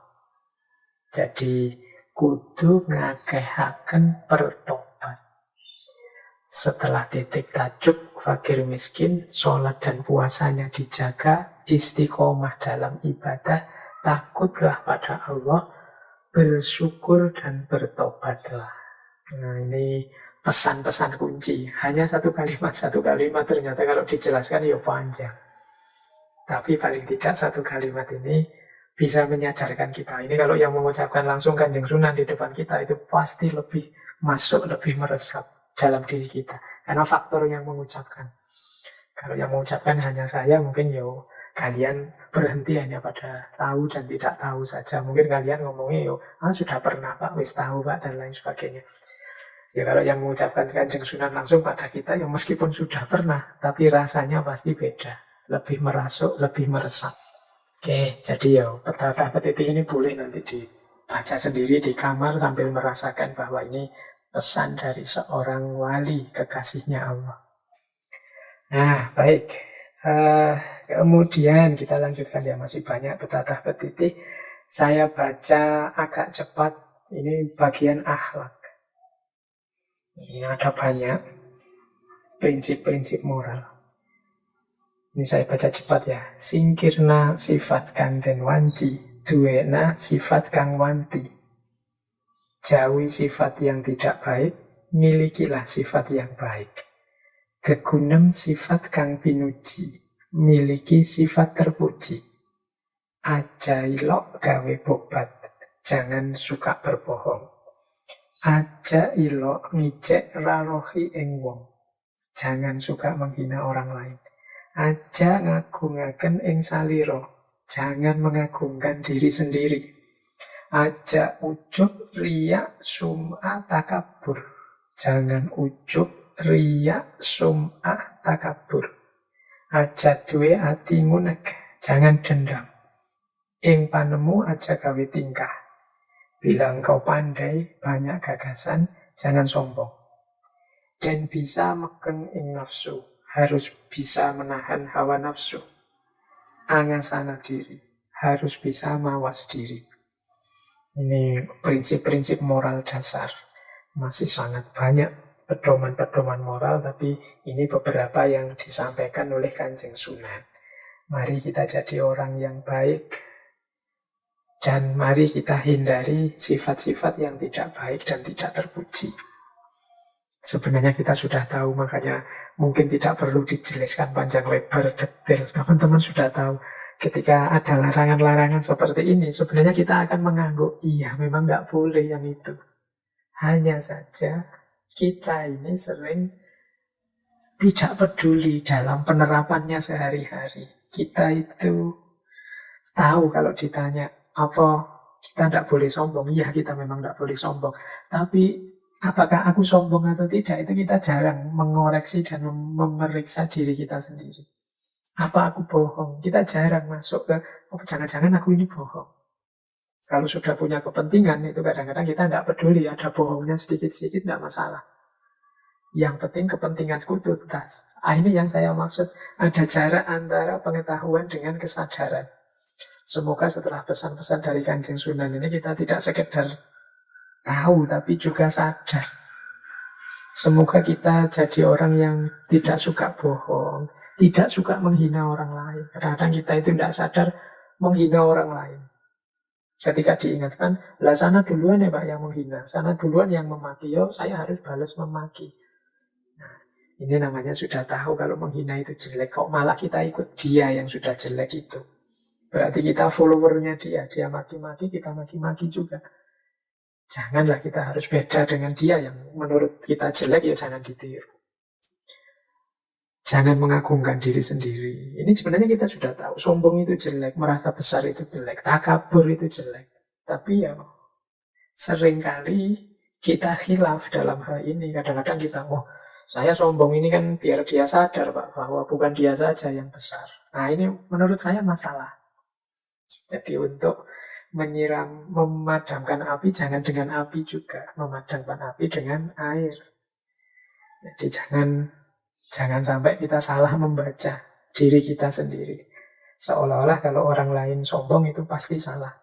Nah kalau kita sombong tidak, karena ini sombong dalam rangka menyadarkan orang sombong itu. Nah ini pesannya Kanjeng Sunan, janganlah. Jangan mengagungkan diri sendiri. Jangan ujub, riya, sum'ah. Ujub itu kagum dengan dirinya sendiri. Wah, ternyata aku ini memang soleh, ternyata aku ini memang alim, ternyata aku ini memang orang luar biasa, baru sadar aku. Itu namanya ujub. Jangan riak, ingin pamer. Biar orang-orang tahu betapa aku ini wawasanku luas. Biar orang-orang ngerti bahwa aku ini pintar loh cara berpikirnya. Biar orang-orang ngerti bahwa kalau aku menganalisis itu bisa canggih. Itu namanya riak. Jangan sum'ah. Sum'ah ini dekat dengan ujub. Kalau ujub itu keluar dari diri kita.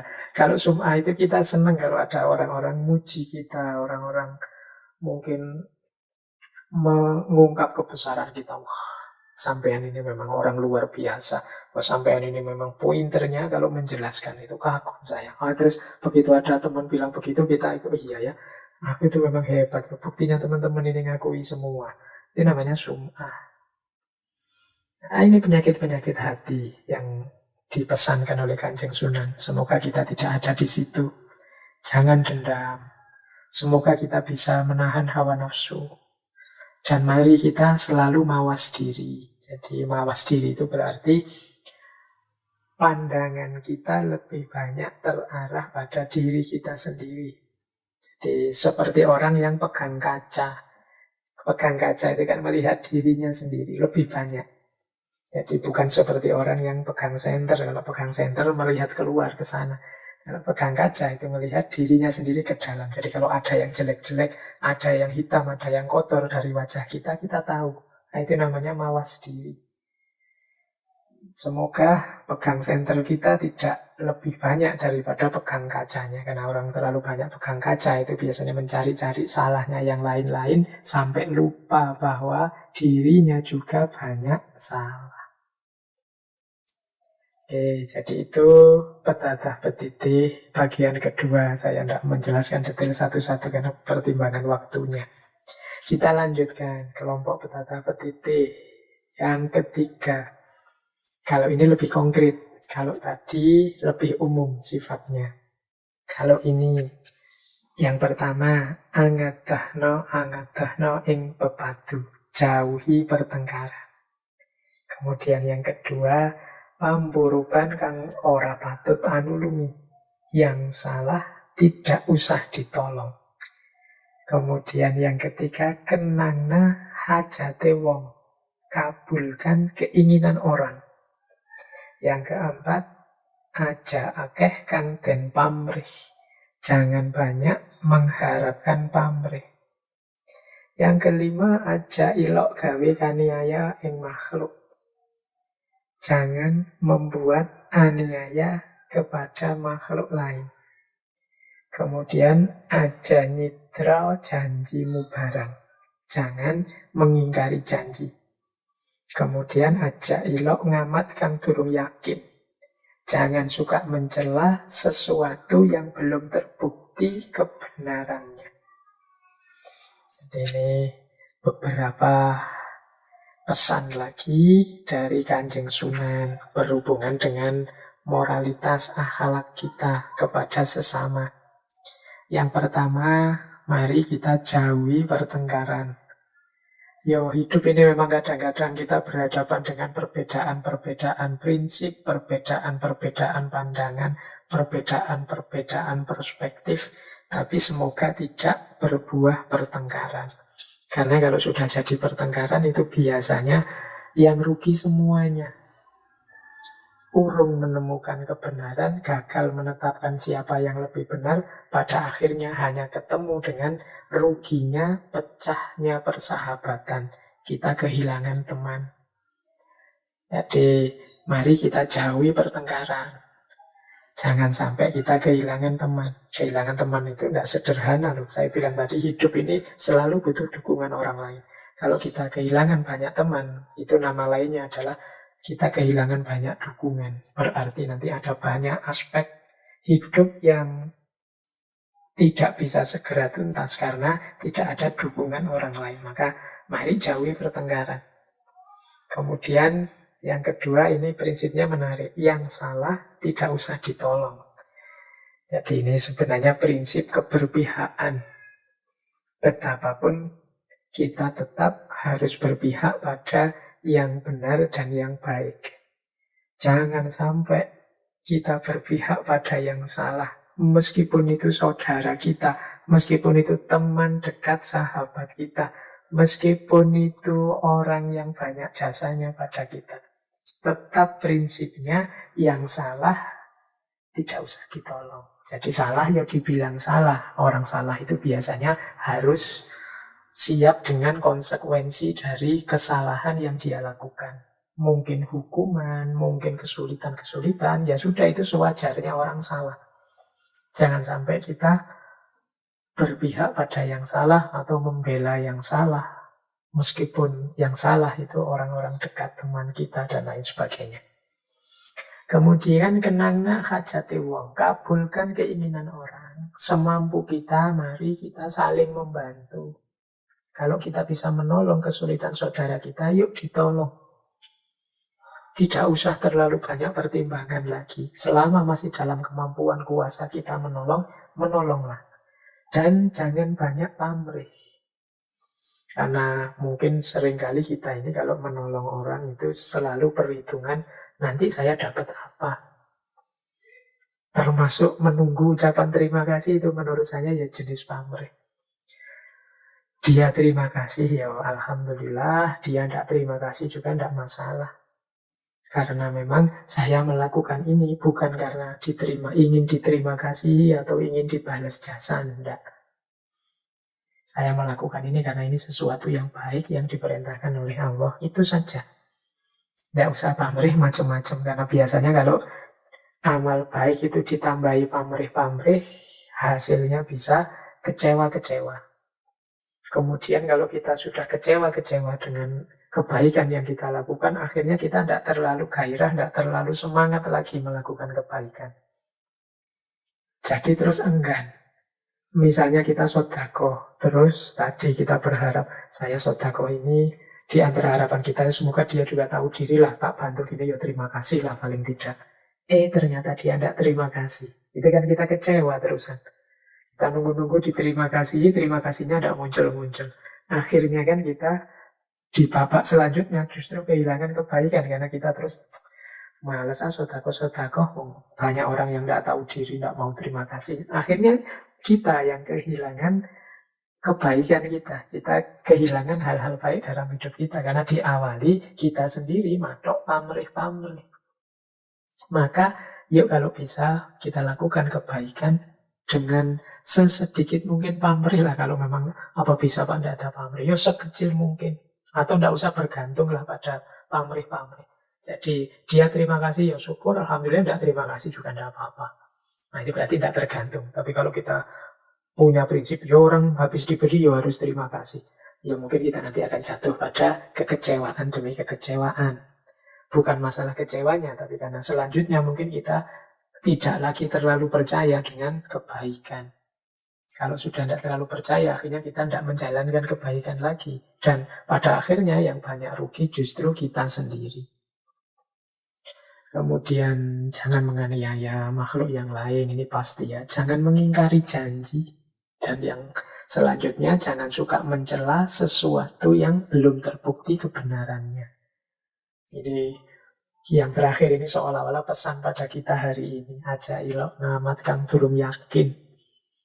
Jadi jangan suka mencela sesuatu kalau belum yakin benar, belum terbukti kebenarannya. Belakangan ini kan banyak beredar di kita berita-berita palsu, hoax-hoax. Biasanya kalau hoax ini cocok dengan prinsip kita atau dengan aspirasi kita. Meskipun bohong itu kita benarkan begitu saja. Misalnya karena kita benci pada seseorang, tiba-tiba ada fitnah atau hoax yang buruk tentang orang itu, biasanya kita cenderung membenarkan fitnah atau hoax itu. Kalau ada orang menjelaskan, salah mas, tidak begitu, itu berita palsu. Biasanya kita ngeyel, bisa saja benar, mana ada asap kalau tidak ada api. Misalnya kan kita ngeyel, pokoknya orang yang kita benci itu harus tetap salah, harus keliru. Kita diluruskan, tidak mau. Nah ini dipesan oleh Kanjeng Sunan, kalau memang belum terbukti kebenarannya, jangan kesusu dicela, jangan kesusu disalahkan. Baru kalau sudah yakin, ternyata ini memang benar, bolehlah dideklarasi, ditunjukkan bahwa ini salah. Jadi ini menurut saya sangat relevan dengan situasi kita hari ini yang sering terseret oleh arus viral dan tidak viral, yang kadang-kadang tidak kritis. Sehingga meskipun belum terbukti benar salahnya, kita langsung saja ikut menimpali sesuai dengan aspirasi dan keinginan kita. Baik. Nah, ini kelompok yang keempat. Ini kelompok tata perilaku. Tata krama atau tepo seliro. Yang pertama, tepo saliro den adol. Tampilkan perilaku yang baik. Dan hormat ing wong tua. Harus hormat pada orang tua. Dan hormat ing leluhur. Harus hormat kepada leluhur. Hormatan emanen muliaken ing pusaka. Hormati, sayangi, dan muliakan pusaka. Dan welas asih ing sapada-pada. Hendaknya menyayangi sesama manusia. Dan muliakan ing tetamu. Menghormati tamu. Nah ini bagian hormat menghormati. Jadi secara umum kita memang harus tampil jadi orang yang penuh tata krama dan hormat kepada siapa saja. Itu kalau mengikuti petata petitih ini sejak awal kepada orang tua, kemudian kepada leluhur, kepada pusaka, nanti kita lihat, kepada sesama, dan ada yang lebih spesifik kepada tamu. Kalau kepada orang tua jelas ya, ini prinsip tidak bisa diukur jasanya orang tua itu kepada kita. Jadi selain perintah agama, selain anjuran para ulama, selain mungkin budaya dan tradisi, sebenarnya menggunakan akal sehat saja kita sudah bisa mengambil kesimpulan bahwa kita harus menghormati orang tua. Nah, bagian dari menghormati orang tua itu menghormati leluhur. Dari para leluhur lah asal-usul kita. Dari mereka lah segala fasilitas yang kita nikmati hari ini. Semoga tidak ada di antara kita yang hobinya mengorek-orek kesalahan lama, apalagi para leluhur kita. Kalau dalam bahasa Jawa ada istilah mikul dhuwur mendem jero. Jadi para leluhur orang tua itu harus kita angkat tinggi-tinggi. Mikul dhuwur, mendem jero itu harus kita tanam dalam-dalam. Kalau ada salah, khilaf, keliru dari mereka. Ini dalam rangka bentuk penghormatan kita kepada mereka. Kenikmatan hidup berbagai fasilitas yang kita enyam hari ini itu sebagian besarnya kan atas jasa mereka. Dalam hal apapun. Jadi penting kita hormat leluhur, termasuk juga pusaka. Mungkin kalau zaman Kanjeng Sunan ya pusakanya ya semacam senjata-senjata peralatan hidup, peralatan perang. Kalau zaman kita macam-macam pusaka itu. Kalau menurut saya ya bagi dosen misalnya laptop itu ya pusakanya, HP itu pusakanya hari ini, peralatan pendidikan itu ya pusakanya. Bagi pedagang mungkin timbangan itu ya pusakanya. Bagi nelayan mungkin jaring kapal itu pusakanya. Jadi alat sarana yang dipakai untuk memenuhi kebutuhan, menjalankan amanah baik sebagai hamba maupun sebagai khalifah. Jadi itulah kalau menurut saya pusaka. Maka kita harus menghormati, menyayangi para akademisi, teman-teman yang belajar itu ya pusakanya ya buku. Jadi kitab-kitab dan lain sebagainya dan lain sejenisnya ya harus kita muliakan. Jadi jangan sampai misalnya kita ini pelajar tapi tidak suka dan tidak hormat pada buku. Ya kita akan nanti manen hasilnya. Mungkin kita tidak akan sukses di ranah akademik, di ranah ilmu. Jadi hormatan, emanen, muliakan ing pusaka. Kemudian menyayangi sesama, pastinya ya kita sesama manusia. Relasi yang paling indah adalah relasi saling menyayangi. Bukan relasi saling mengambil keuntungan, apalagi relasi saling mengalahkan dan saling menghancurkan. Hidup ini hanya sekali, mbok kita cari yang nyaman saja dalam berhubungan dengan sesama. Termasuk dalam hal menghormati tamu. Baik, yang terakhir ini masih ada beberapa kelompok. Ini menurut saya ini kelompok yang berhubungan dengan pengendalian diri. Ini mungkin saya baca sekilas saja karena waktunya sudah sangat mepet. Yang pertama, aja dahar yang durung ngelih, aja minum yang durung ngelak. Jadi jangan makan sebelum lapar, jangan minum sebelum haus. Nah, ini pengendalian diri, tidak berlebihan. Jadi paradigma hidup yang pas. Tidak kurang ya tidak lebih. Aja turu yang durung katakan arif. Jangan tidur sebelum ngantuk. Kalau dipaksakan tidur sebelum ngantuk, jangan-jangan nanti kita jadi orang yang justru lebih banyak ngantuknya daripada tidak. Wong yo, nggak ngantuk kita paksa tidur, lama-lama jam tidurnya jadi melebar panjang. Yen kaya dan luhur. Kalau kaya ya yang dermawan lah, yang luhur. Dan suka wenan lan suka memberi gelis lipur. Jika sedih jangan diperlihatkan agar tidak lekas hilang. Agar lekas hilang, kok tidak lekas hilang. Jadi jangan diperlihatkan itu, bahkan bila perlu jangan diperlihatkan pada diri kita sendiri. Kesedihan itu nikmati sebentar saja, jangan berlama-lama. Dan jangan terus diceritakan kemana-mana, karena kadang-kadang kalau banyak diceritakan kemana-mana kesedihan kita itu terus menyebar kemana-mana, semua orang cerita, terus jadi lebih panjang. Apalagi untuk hal-hal yang memang mau tidak mau harus dialami. Dan sudah dialami. Ini jadinya lama hilangnya. Ya terkecuali mungkin untuk hal-hal yang berkenaan dengan keadilan, kezaliman. Itu mungkin harus dilaporkan mungkin ke polisi atau siapa. Tapi untuk kesedihan-kesedihan yang sifatnya individual, rasa, itu mungkin ya lebih baik tidak banyak diperlihatkan, dicerita-ceritakan biar cepat hilang. Kalau tentang ini silahkan teman-teman merenung sendiri. Karena kadang-kadang kesedihan kita itu jadi panjang karena banyak sekali orang tahu. Misalnya kita habis patah hati misalnya. Terus kemudian banyak sekali orang tahu.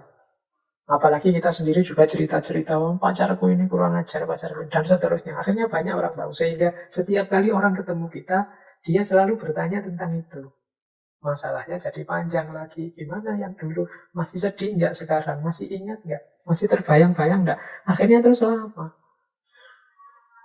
Jadi orang terus selalu mengungkit itu. Karena ya awalnya kita sendiri yang menyebar. Nah ini mari kita latihan untuk menahan diri. Kalau mau curhat, curhat ke atas kepada Allah. Baik, terus jangan serakah atau berangasan dalam hidup.